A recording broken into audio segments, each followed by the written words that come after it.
Sa ngalan ng Ama at ng Anak at ng Espiritu Santo. Amen. Sumainyo ang Panginoon.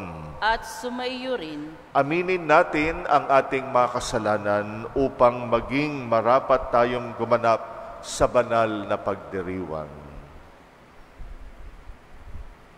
Panginoong Hesus, Ikaw ang anak ng Diyos at anak ni Maria.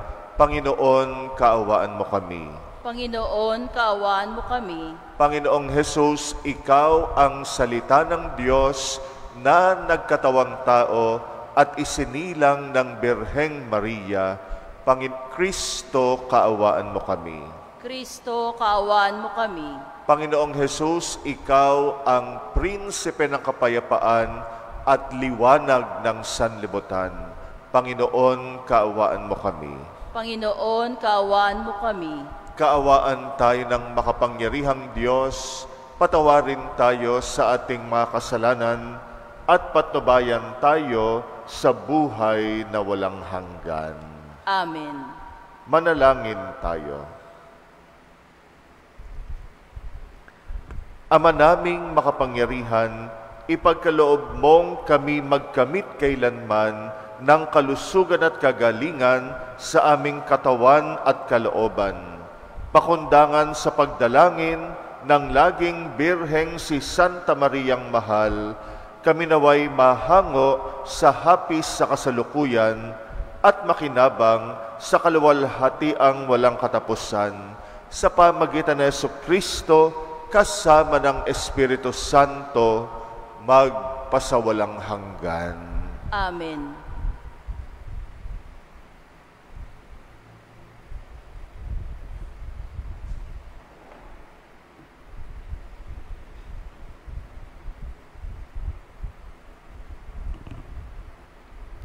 Pagbasa mula sa unang sulat ni Apostol San Pablo sa mga taga-Korinto. Mga kapatid, alam nating may kaalaman tayong lahat. Ang gayong kaalaman ay nagbubunsod sa tao upang magpalalo, ngunit ang pag-ibig ay nakapagpapatibay. Ang nag-aakalang may nalalaman, siya ay hindi pa nakakaalam ng dapat niyang malaman. Ngunit, kilala ng Diyos ang umiibig sa Kanya. Tungkol sa mga pagkaing inihandog sa Diyos-Diyosan, alam nating walang kabuluhan ang mga Diyos-Diyosan at iisa lamang ang Diyos. Bagamat, may sinasabing mga Diyos sa langit o sa lupa, at maraming tinatawag na mga Diyos at mga Panginoon, saganang akin ay iisa lamang ang Diyos, ang Ama na lumikha ng lahat ng bagay, at tayo'y nabubuhay para sa Kanya. Iisa ang Panginoon, si Jesucristo, at sa pamamagitan niya'y nilikha ang lahat ng bagay, at sa pamamagitan din niya'y nabubuhay tayo. Subalit, hindi lahat ay nakaalam nito. May ilang nahirati sa pagsamba sa Diyos-Diyosan, kaya't hanggang ngayon, kapag kumakain sila ng ganitong pagkain, ang akala nila'y handog pa rin sa Diyos-Diyosan ang kanilang kinakain. Palibhasay, kulang ang kanilang kaalaman. Nababagabag ang kanilang kalooban sa pag-aakalang sila'y nagkakasala. Kaya't dahil sa inyong kaalaman ay napapahamak ang kapatid ninyong mahina pa at naging dahilan din ng kamatayan ni Kristo. Sa gayon, nagkakasala kayo kay Kristo sapagkat ibinunsod ninyo sa pagkakasala ang inyong kapatid at itinanim sa kanyang isipan ang maling paniniwala. Kaya't kung dahil sa pagkain ay magkakasala ang aking kapatid, hindi na ako kakain ng karne upang di siya magkasala. Ang salita ng Diyos. Salamat sa Diyos.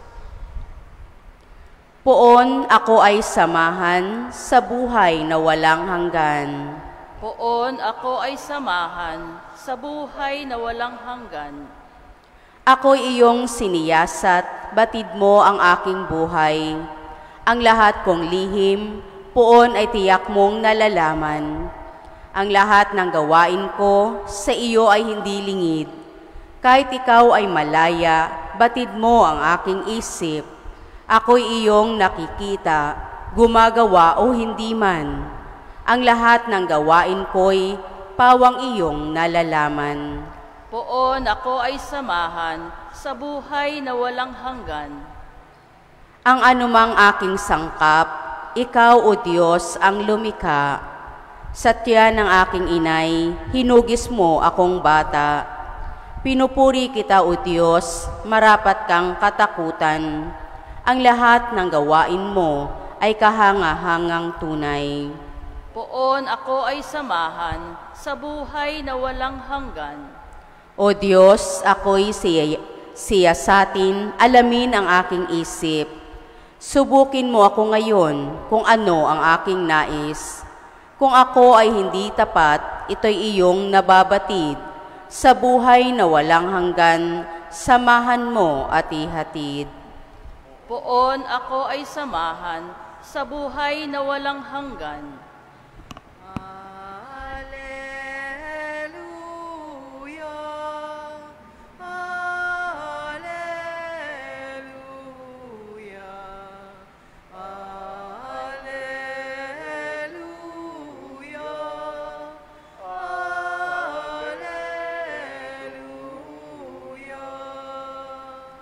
Sa pagmamahalan natin, ang Diyos ay ating kapiling. Pag-ibig niya'y lulubusin.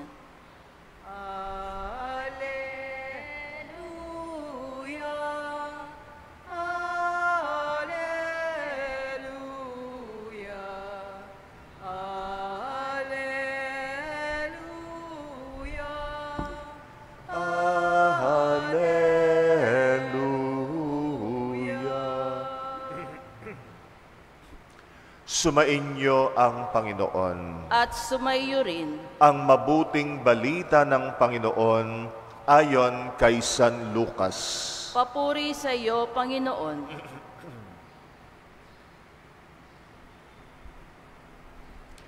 Noong panahong iyon, sinabi ni Jesus sa kanyang mga alagad, "Sinasabi ko sa inyo, mga nakikinig, ibigin ninyo ang inyong mga kaaway, gawan ninyo ng mabuti ang mga napopuot sa inyo, pagpalain ninyo ang mga sumusumpa sa inyo, idalangin ninyo ang mga umaapi sa inyo.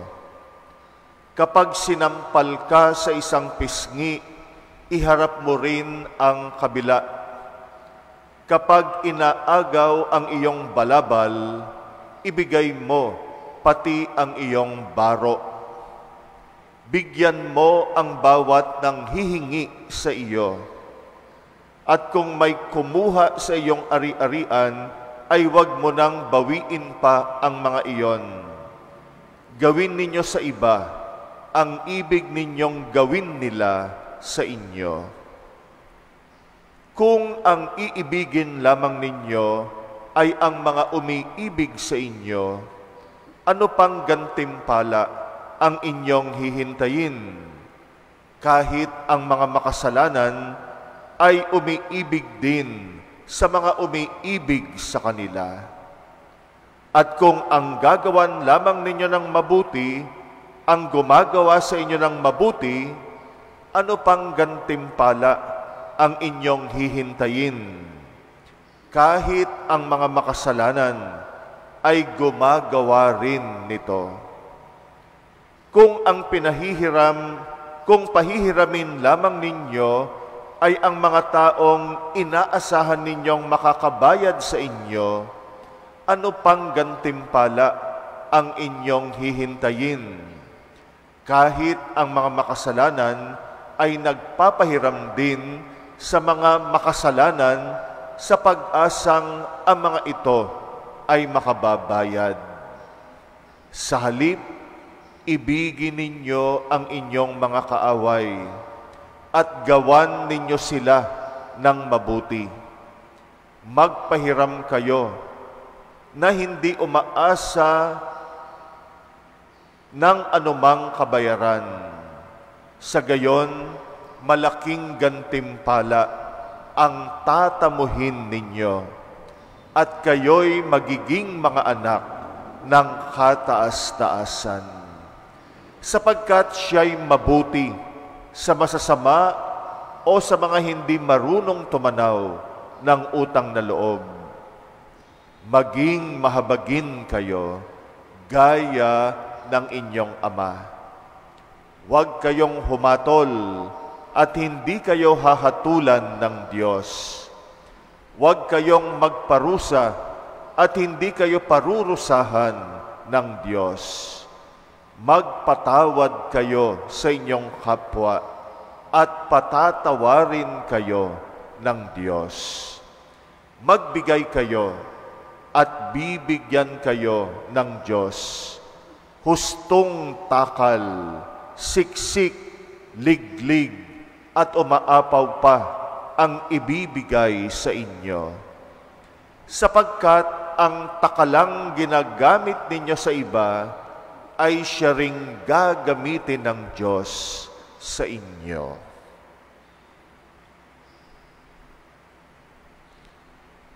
Ang mabuting balita ng Panginoon. Pinupuri ka namin, Panginoong Hesukristo.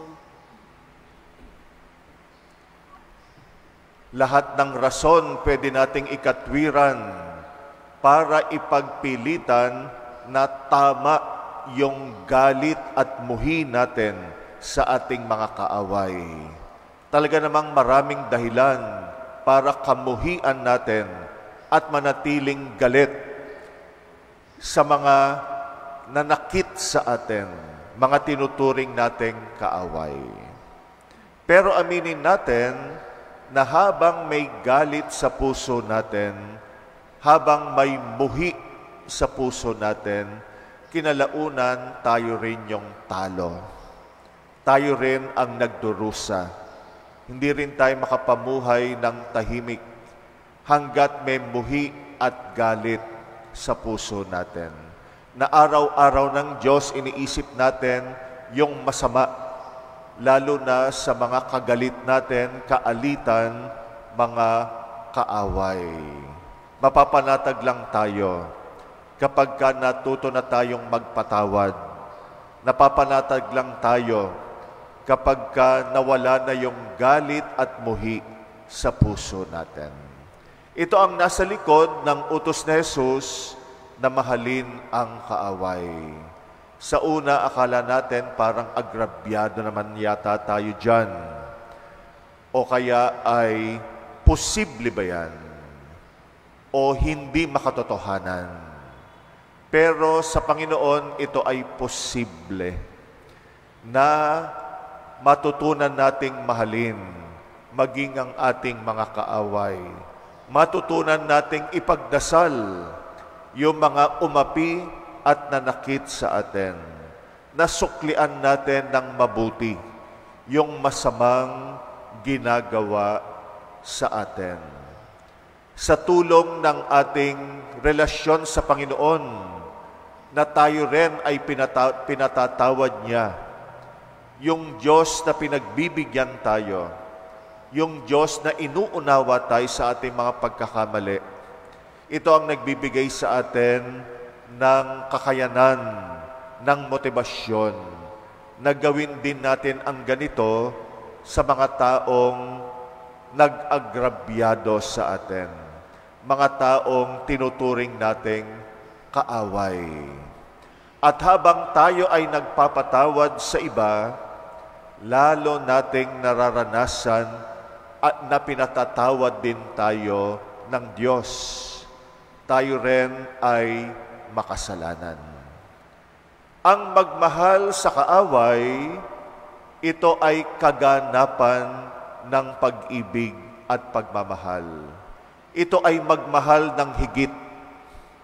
Kaya nga sabi ng Panginoon, kung mamahalin mo lang yung nagmamahal sa iyo, anong extraordinaryo ang ginawa mo? Kahit yung mga masasama ay gumagawa ng mabuti sa kapwa nila makasalanan. Minamahal nila yung mga kapwa nilang makasalanan na nagmamahal din sa kanila. Kaya nga walang extraordinaryo na nagawa natin kung mamahalin lang natin yung mga nagmamahal sa atin. Pero nakakayanan nating magmahal ng higit. Ibig sabihin ay lagi nating hangarin na kung magmamahal tayo, hihigitan natin yung pagmamahal ng iba. Kung yung iba, mahal lang tayo kasi mahal natin sila, tayo naman, mahal natin kahit yung mga hindi nagmamahal sa atin. Kahit yung hindi mapagbigay sa atin. Kahit yung nakasakit sa atin. Pag nagawa natin yan, nagkaroon ng kaganapan yung pagmamahal natin. Yung mahalin ng kaaway, ito ang pinakamataas na antas ng pag-ibig. Ang pag-ibig merong stages, merong antas, parang pag-aaral. Yung pag-aaral meron ding antas. Nagsisimula tayo sa elementary, hanggang high school, hanggang college. Yung iba nagma-masters, pinakamataas yung doctorate. Yung mahalin ang kaaway, ito'y doctorate ng pag-ibig, pinakamataas. Kaya pag natutunan natin ito, ituturing tayong doktor ng pag-ibig. Naabot natin yung pinakamataas na leksyon ng pag-ibig. At ito'y posible sa lahat sa atin. Kung magmamahal tayo, hangarin natin yung pinakamataas na paraan ng pagmamahal. Yung pagmamahal na hindi naghihintay ng kapalit, ng sukli. Yung tinatawag nating unconditional love. Madalas yung pag-ibig natin conditional. Mahal kita kasi mahal mo rin ako. Mahal kita kasi may mabuti akong nakukuha sa iyo. May mga kondisyon. Pero kung nagmahal tayo kahit wala tayong napapala mula sa iba, yan ang tinatawag na unconditional love. Kaya kahit hindi masuklian yung pag-ibig natin. Ito ang pundasyon ng pag-ibig sa kaaway. Pag minahal mo yung kaaway mo, kahit hindi kanya suklian, may mga kaaway tayo, ikaw na ang lumapit, inisnab ka pa. Kahit siya yung mali. Ikaw na ang gumawa ng paraan para magkasundo kayo, hindi ka pa pinansin. Lalo pang nagalit sa'yo. Pero para sa atin, okay lang yon. Ganon talaga. Ang mahalaga, ikaw ang gumawa ng paraan para magmahal ng higit. Pero sa karanasan, kapag sinuklian natin ng mabuti, yung mga kaaway natin ay naglalaho rin yung kanilang galit at muhi, na pupukaw yung kanilang damdamin, nalulusaw yung galit. Marami na dahil ikaw ang gumawa ng paraan para magkasundo, lumambot na rin yung kalooban ng kaaway mo. Ganon ang bunga ng magmahal ng higit. Pwede nitong baguhin yung kapwa natin na nakagawa sa atin ng hindi mabuti. Ang tanging paraan para matalo natin yung kaaway natin, at yan ang gustong-gusto natin, kaya nga umiisip tayo ng paraan para makaganti. Gusto natin matalo natin yung mga kaaway natin. Pero ang tanging paraan para matalo mo yung kaaway mo, mahalin mo siya. Kaibiganin mo siya. Kapag ka nakaibigan mo siya, natalo mo siya. Lalo na kapag ka tumugon siya sa mabuting ginawa mo sa Kanya. Ganon talunin ang kaaway. Mahalin mo siya. Kaibiganin mo siya. Ipagdasal mo siya. Yung hindi ka alipin ng galit at muhi sa puso mo. Pero habang may galit ka at muhi sa puso mo, talo ka. Ikaw yung alipin. Di ka makatulog.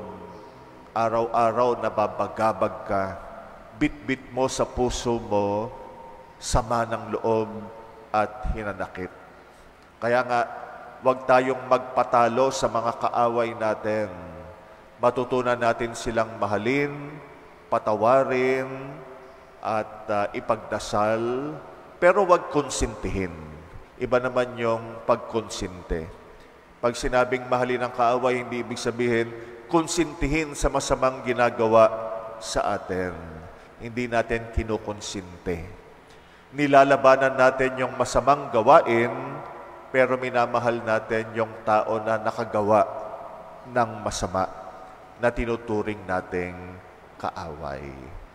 Pag nilayan natin ang aral na ito ng Panginoon, sa araw na ito, isipin mo yung mga kaaway mo, sino ang makaalitan mo ngayon, kanino kami sama ng loob, sino yung hindi mo pinapansin ng matagal na panahon, isip-isip, baka effective itong sinasabi ng Panginoon.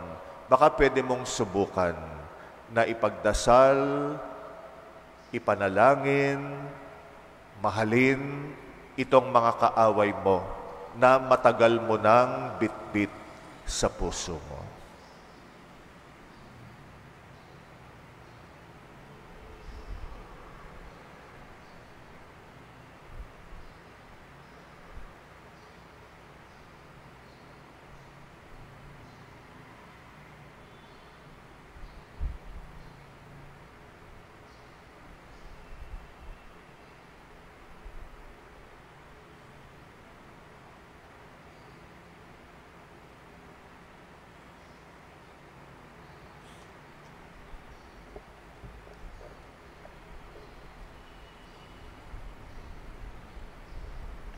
Tinatawag tayo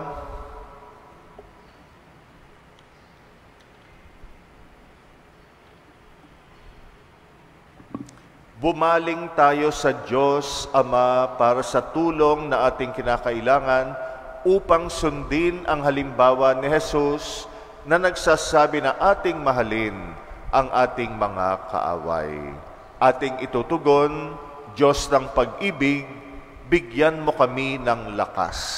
Diyos ng pag-ibig, bigyan mo kami ng lakas.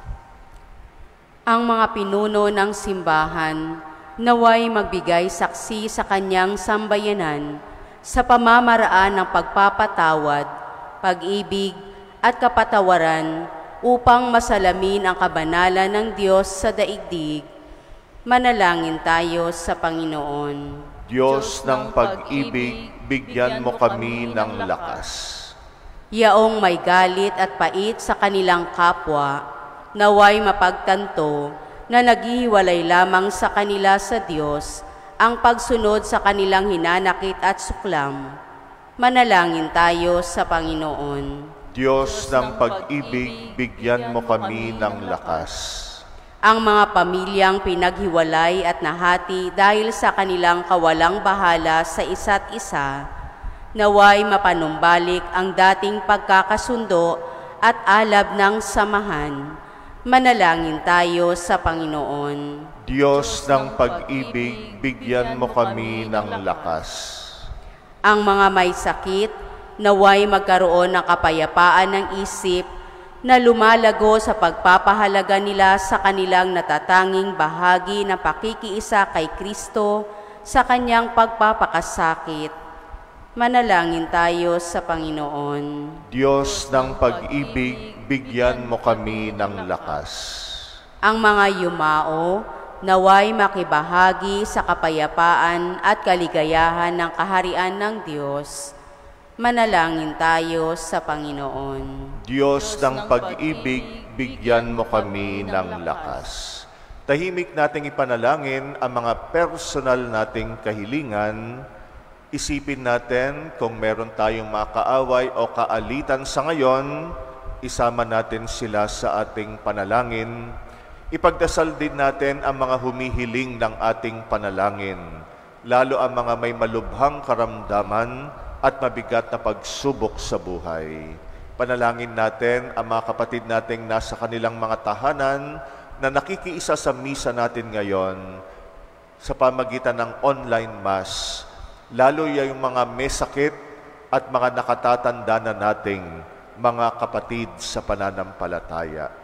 Itaas din natin sa Panginoon ang intensyon ng mga kapatid nating nag-aalay ng pamisa sa ating pagdiriwang ngayon. Tahimik natin itong ipanalangin.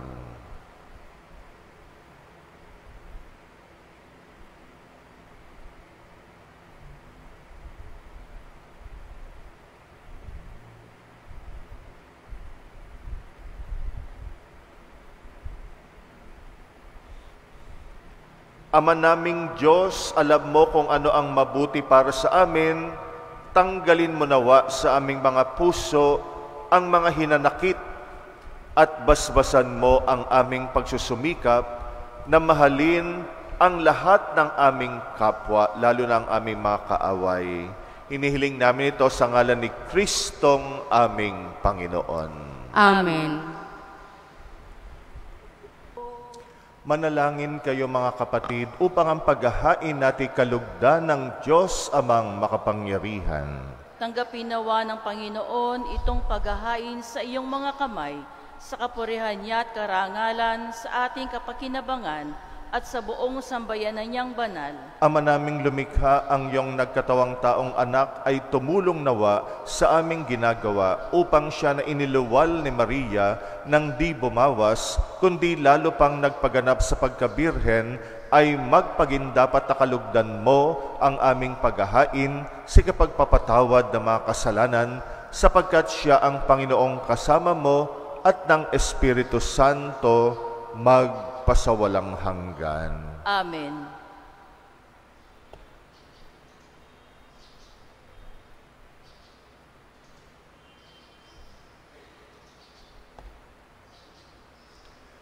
Sumainyo ang Panginoon. At sumaiyo rin. Itaas sa Diyos ang inyong puso at diwa.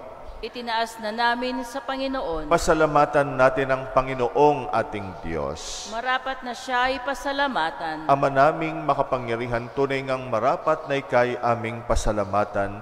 Bukod mong pinagpalang maging ina ni Hesukristo, ang mahal na birheng nagpupuri at nagagalak sa iyo. Ikaw ang gumawa ng tanang dakilang bagay, ikaw ang lumilingap sa lahat kailanman. Nilingap mo ang mahal na birhen bilang iyong abang alipin na iyong binigyan ng tungkuling kumalinga sa anak mong manunubos namin. Kaya kaisa ng mga anghel na nagsisiawit ng papuri sa iyo, nang walang humpay sa kalangitan, kami nagbubunyi sa iyong kadakilaan.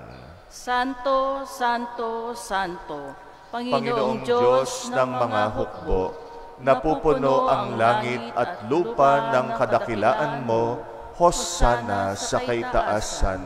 Pinagpala ang naparirito sa ngalan ng Panginoon, Hosana sa kaitaasan. Ama naming banal, ikaw ang bukal ng tanang kabanalan, kaya't sa pamagitan ng iyong Espiritu, gawin mong banal ang mga kaloob na ito upang para sa amin ay maging katawan at dugo ng aming Panginoong Hesukristo. Bago niya pinagtisang kusang loob na maging handog, ginawa kanya ang tinapay, pinasalamatan kanya, pinagati-hati niya yon, iniabot sa kanyang mga alagad at sinabi, tanggapin ninyong lahat ito at kanin itong aking katawan na ihahandog para sa inyo.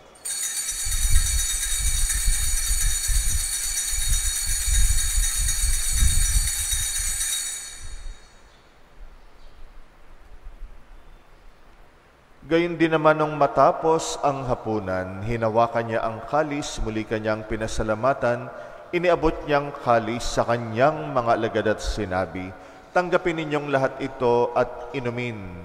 Ito ang kalis ng aking dugo, ng bagot walang hanggang tipan. Ang aking dugo na ibubuhos para sa inyo at para sa lahat sa kapagpapatawad ng mga kasalanan. Gawin ninyo ito sa pag-alala sa akin."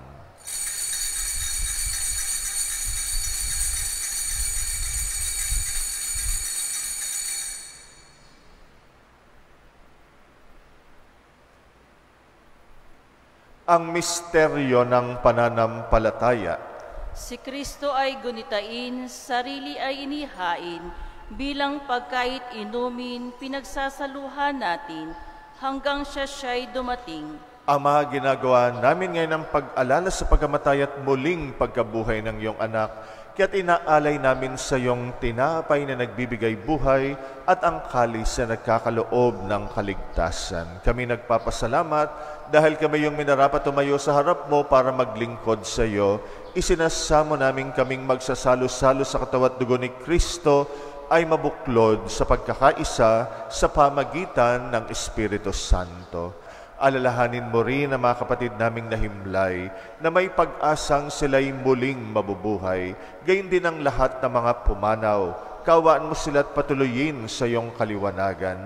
Kawaan mo at pagindapatin kaming lahat makasalo sa iyong buhay na walang wakas, kaysa ng mahal na Birheng Maria na ina ng Diyos, ng kabiyak ng puso niyang si San Jose, kaysa ng mga apostol at ang lahat ng mga banal na namuhay dito sa daigdig ng kalugod-lugod sa iyo. May pagdiwang nawa namin ang pagpupuri sa ikrarangal mo sa pamagitan ng iyong anak na aming Panginoong Hesukristo. Sa pamamagitan ni Kristo, kasama niya at sa Kanya, ang lahat ng parangal at papuri ay sa iyo, Diyos Amang makapangyarihan, kasama ng Espiritu Santo, magpasawalang hanggan. Amen. Amen. Amen. Amen. Idalangin nating patawarin tayo ng Ama sa ating mga kasalanan, gaya ng pagpapatawad natin sa nagkakasala sa atin. Sumasalangit ka, sambahin ang ngalan mo, mapasa amin ang kaharian mo, sundin ang loob mo, dito sa lupa, para nang sa langit. Bigyan mo kami ngayon ng aming kakanin, sa bawat araw, at patawarin mo ang aming sala, tulad ng aming pagpapatawad sa nagkakasala sa amin. At huwag mo kaming ipahintulot sa tukso, at iadya mo kami sa lahat ng masama. Hinihiling namin kami iadya sa lahat ng masama, pagkalooban ng kapayapaan araw-araw, iligtas sa kasalanan, ilayo sa lahat ng kapahamakan, samantalang aming pinananabikan ang dakilang araw ng pagpapahayag ng tagapagligtas naming si Jesucristo. Sapagkat iyo ang kaharian at ang kapangyarihan at ang kapurihan, magpakailanman. Amen. Panginoong Jesucristo, sinabi mo sa iyong mga apostol Kapayapaan ang iniiwan ko sa inyo, ang aking kapayapaan ang binibigay ko sa inyo. Tunghayan mong aming pananampalataya, wag ang aming pagkakasala. Pagkalooban mo kami ng kapayapaan at pagkakaisa ayon sa iyong kalooban, kasama ng Espiritu Santo, magpasawalang hanggan. Amen. Ang kapayapaan ng Panginoon ay laging sumainyo. At sumayo rin. Magbigayan kayo ng kapayapaan sa isa't isa. Peace be with you.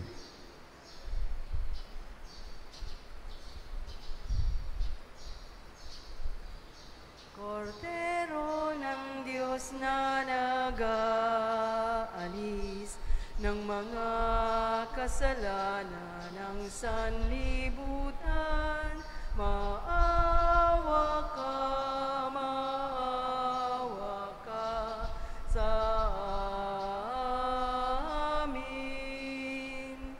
Kordero ng Diyos na nag-aalis ng mga kasalanan ng sanlibutan, maawa ka sa amin. Kordero ng Diyos na nag-aalis ng mga kasalanan ng sanlibutan, ipagkaloob mo sa amin ang kapayapaan.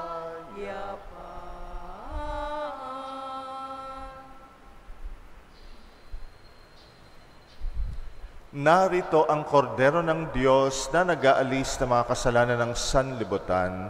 Mapalad ang mga inaanyayahan sa kanyang piging. Panginoon, hindi Hindi ako ako karapat-dapat na magpatuloy sa iyo, ngunit sa isang salita mo lamang ay gagaling na ako.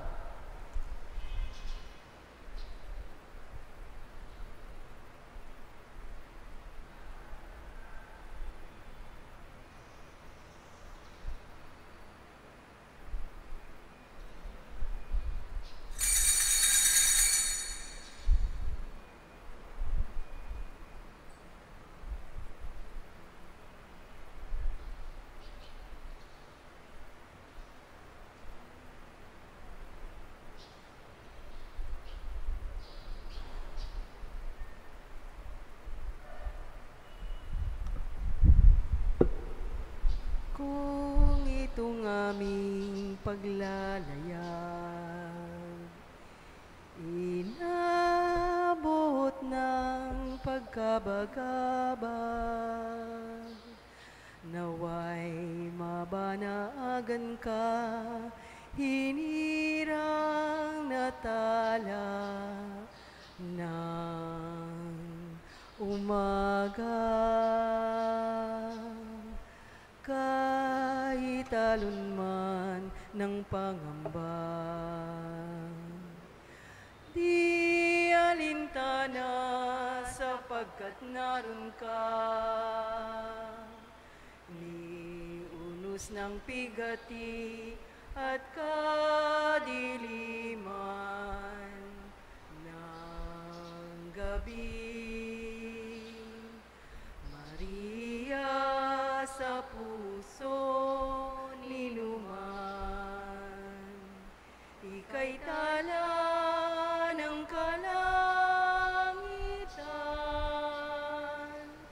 Ningning mo ay walang pagmamaliw, inang sinta, inang ginigiliw. Nang lawan kami aming ina, sa kalangitan naming pita, naway maging hantungan, pinakamimithing kaharian. Maria sa puso ninuman, ika'y tala ng kalangitan.